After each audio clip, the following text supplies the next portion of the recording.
Hello guys, flex ko lang sa inyo ang Telbaruk Beach. Ayan o, ang ganda, di ba?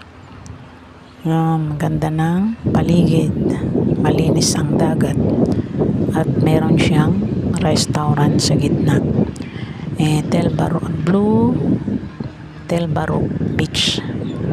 Beach and Restaurant.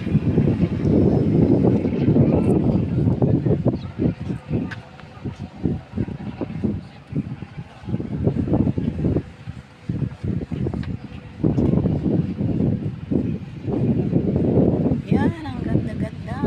Yan, Telbaruk Beach. Blue Telbaruk Beach. Yan ang pangalan ng beach na to. Ayan guys.